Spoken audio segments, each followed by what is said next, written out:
And this is another part,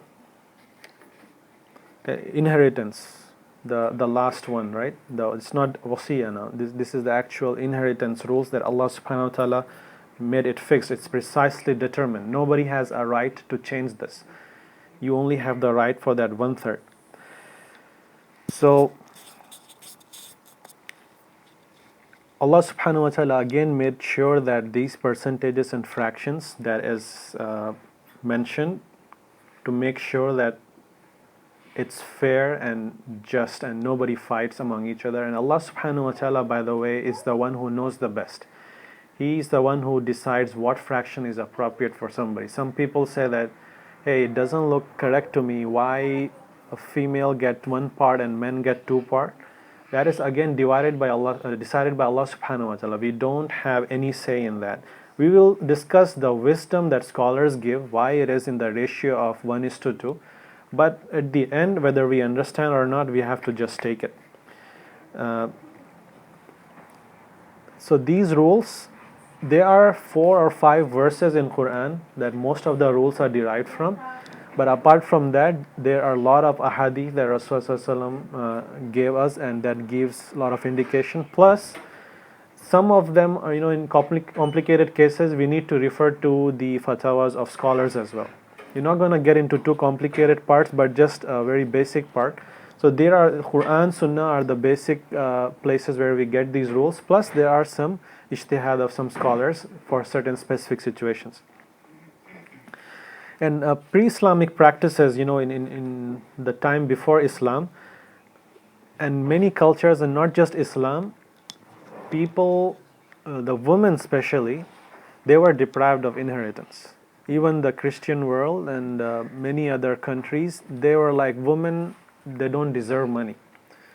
And in fact, at that time, Islam came, and it was the religion who said that no, women have a share. You cannot deprive women. And that's the time, women's status was elevated because of Islam. Because earlier there was no place where this inheritance was given to women. So that's how Islam raised the honor of women. And sometimes, you end up, pre-Islamic practices, you end up giving share to somebody who don't deserve it. Like, for example, we will discuss that an adopted son or a daughter cannot get any part of your inheritance. So this is again a rule or a law established by in Islam. You can give wasiyah, but from inheritance you cannot give. So that's another thing. And again, this rules, the ilm al-fara'id, that's what it's called in the books, ilm al-fara'id, the study of the injunctions concerning the inheritance. This is something. And again, this one, all these rulings that we are learning, it's for the kifaya, right? It's something, it's a communal obligation. Some people in the community must know it, otherwise people will be liable. Again, we are not here to give fatwas or anything, but we should have at least basic knowledge. We should have at least basic knowledge, or at least have some indication that this sounds wrong, let's refer to Sheikh. And so brothers and sisters who pray 5 times a day, I think there is some basic knowledge that you should know. All right. And by the way, this one famous Sahabi that was considered expert, what is his name? Was famous for knowing rules of inheritance.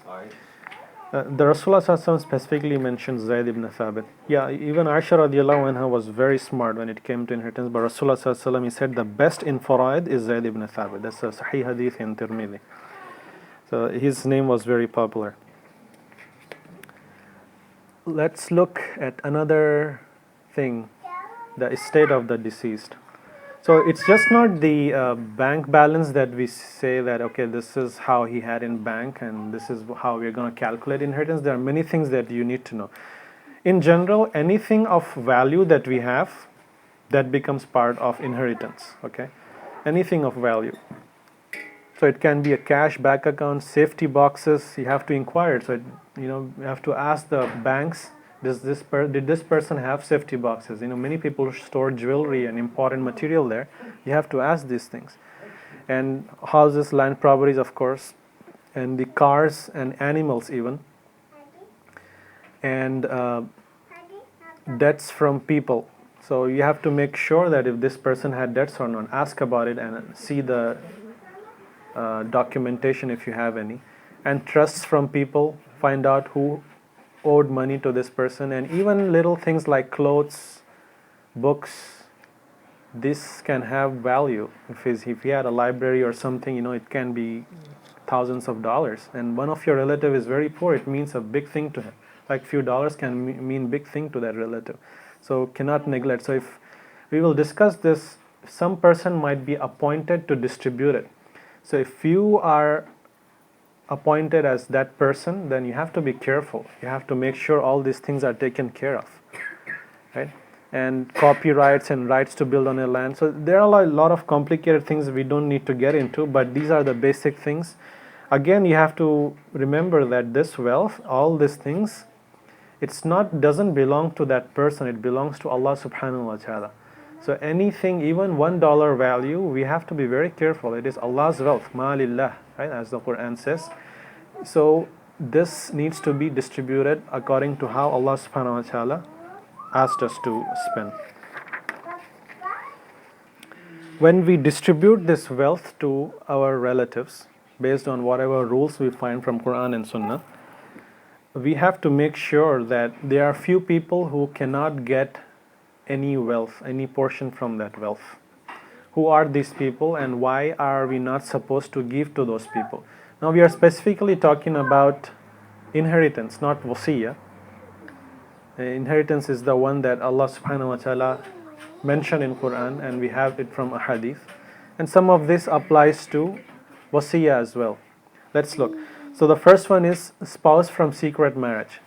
So if anybody gets married and he doesn't have any documentation, sometimes even even there is no witnesses even, and sometimes there is no documentation even from the masjid, forget about the state. So if you don't even have that, then that marriage was legally, Islamically, it's not accepted even, right? You need to have certain conditions. So even though they were living together and everybody knew they were wife, but since he didn't have proper documentation, that spouse is not given the wealth, part of the wealth, the share. And the other one, adopted child. This is very important. Many people adopt a son or a daughter. You can call them son or a daughter, but when it comes to money, Allah subhanahu wa ta'ala specifically mentioned many verses that they cannot get even a single dollar from your wealth. If you really love them, Allah subhanahu wa ta'ala made a way. What's the way? How can you give them wealth after you die? Wasiyah. 1/3 you have, all that you can specify how much money you want to give. But inheritance, no way. All those fractions and shares, it's fixed. It cannot change at all. An ex-wife.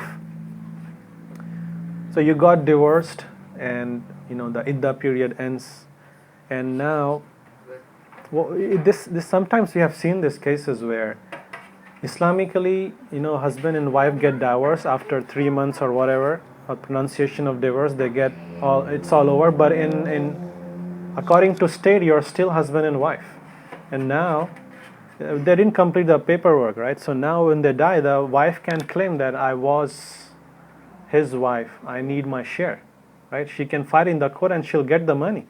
But Islam says no, if the iddah has passed, there is no money for that wife. So ex-wife doesn't have any share in the wealth. And then illegitimate child. So some people, especially in this country, when they come here, they don't really care about marriages. They say that, hey, it's so much of headache, and why go that route? Let's live together. So a man and a woman live together, they have children, and everything goes like a family, but neither by state-wise or by Islamically, they are not considered husband and wife. Whatever the child they have, even though you called him your son or daughter, you don't give a single dollar to that person. It's not possible because they are illegitimate child. They are not qualified to get any portion of your inheritance. And the killer or the murderer also doesn't get anything. Even if his son. Yeah.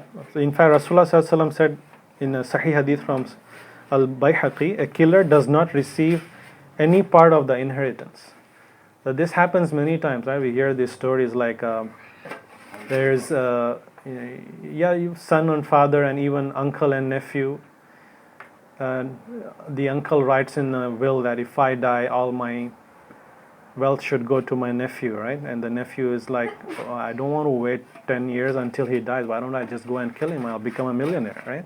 That's a shortcut. So Rasulullah Sallallahu Alaihi Wasallam, he said that if it is found out that this person killed this person, the one who died, then that's it. He cannot get any inheritance.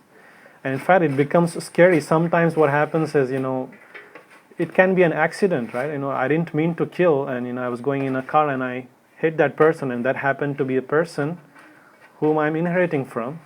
The scholar said that no, in order to close all loopholes, even if it was an accident, you get nothing. You get nothing. It's so strict about it. So, and as the brother said, even if it's a son who killed his father, no share at all. Absolutely no share. This applies, by the way, killer murder, both to wasiya and also the inheritance. Okay, everything, yeah. But in adopted child case, you can give wasiya, wealth from wasiya, but not from inheritance. This is like outside person. And again, the last one that we have is non-Muslim. So Rasulullah Sallallahu Alaihi Wasallam made it clear. It goes both the way. Non-Muslims cannot inherit from a deceased Muslim, and a non-Muslim deceased person, they cannot give as inheritance to a Muslim. So it's only within Islam. Both the inheritor and the deceased person have to be in the same religion. So otherwise they are not qualified. And Rasulullah Sallallahu Alaihi Wasallam, he clearly mentioned a kafir cannot inherit from a Muslim, nor a Muslim from a kafir. That's a hadith in Sahih al-Bukhari. And this is very problematic in this country, especially these brothers and sisters who convert to Islam, right? And their parents are like probably very, very well off, and now the parents die. Now they converted to Islam and they are kind of deprived of that wealth because their parents didn't follow Islam, right? So that's really a problem. But the rules are rules. Rasulullah Sallallahu Alaihi Wasallam mentioned it that you cannot inherit, but again the same thing. If you want to really give to your if you are a Muslim and if your father is a non-Muslim, you really love him, how do you give wealth? Wasiya. Give wasiya. You can mention in that 1/3 part that I want some portion of it to be given to my non-Muslim father. That is allowed. But in inheritance, the 2/3 part, you have no say at all. That's fixed. No non-Muslims allowed in that part.